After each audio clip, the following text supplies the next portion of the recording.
بسم اللہ الرحمن الرحیم۔ غیر ضروری بوجھ سے کیا مراد ہے؟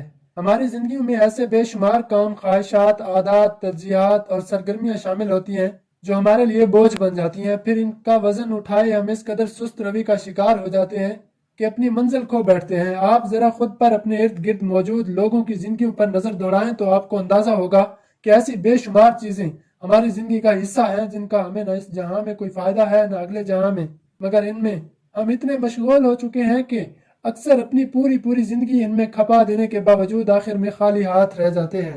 اکثر اوقات دیکھا گیا ہے کہ ہمارے دل و دماغ میں موجود کسی شخص کے لیے غصہ یا نفرت کے جذبات ہمیں زندگی میں آگے بڑھنے سے روکے رکھتے ہیں۔ ہم اپنی بیشتر صلاحیتوں کو کسی مفید کام میں لگانے کی بجائے غصے اور انتقام کی آگ میں جھلساتے رہتے ہیں اور نتیجتاً اپنا سکون و اطمینان، اپنی جسمانی اور ذہنی صحت کھو بیٹھتے ہیں۔ غصے اور نفرت کا یہ غیر ضروری بوجھ ہماری کامیابی کی منزل میں رکاوٹ بن کر کھڑا رہتا ہے۔ ہم معاف کر دینے کی عادت اپنانے سے قاصر خود کو ساری عمر کے لیے ناکامی کے حوالے کر بیٹھتے ہیں۔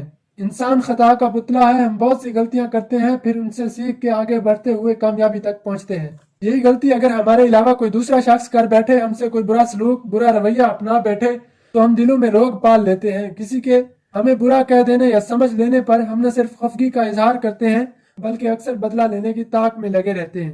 یہ بدلے کی عادت آگ کی طرح ہمارے دلوں کو جلائے رکھتی ہے۔ آپ ذرا غور کیجئے، آپ یا میں روزمرہ کی بنیاد پر نہ جانے کتنے گناہ اور کتنی نافرمانیاں کر گزرتے ہیں اور ہمیں اس کا احساس تک نہیں ہوتا، مگر رب کائنات نہ تو ہمارا رزق روکتا ہے اور نہ ہمیں ہماری غلطیوں پر فوری پکڑتا ہے۔ وہ چاہے تو سزا کے طور پر کیا نہیں کر سکتا، اور کون ہے جو اس سے سوال کر سکے، مگر وہ رحیم ہے، وہ ہماری تمام غلطیوں کے باوجود ہمیں معاف کر دیتا ہے اور ہمارے لیے آسانیاں پیدا کرتا ہے۔ اگر ہم چاہتے ہیں کہ خدا ہمیں معاف کر دے اور ہمارے لیے آسانیاں پیدا کر دے تو ہمیں بھی دوسروں کو معاف کرنا ہوگا۔ یہی وہ معاف کر دینے کی عادت ہے جسے کامیاب لوگ اپنا لیتے ہیں۔ وہ اپنا وقت فضول باتوں اور ناراضگیوں میں ضائع کرنے کی بجائے معاف کر دینے کو پسند کرتے ہیں، اور ان کا یہ عمل، یہ عادت ان کے دل سے بدلے کی آگ کو ختم کر دیتی ہے۔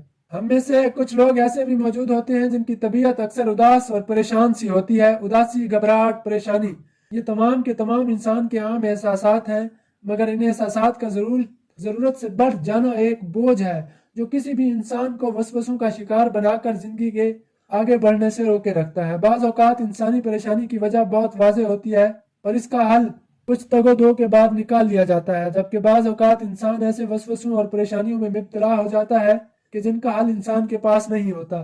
ایسی تمام پریشانیاں اور وسوسے بوجھ ہوتے ہیں۔ اس بوجھ سے نجات حاصل کرنے کے لیے خود کو پرسکون کرنے کی کوشش کیجیے۔ بے شک دلوں کا سکون اللہ کے ذکر میں ہے۔ القرآن۔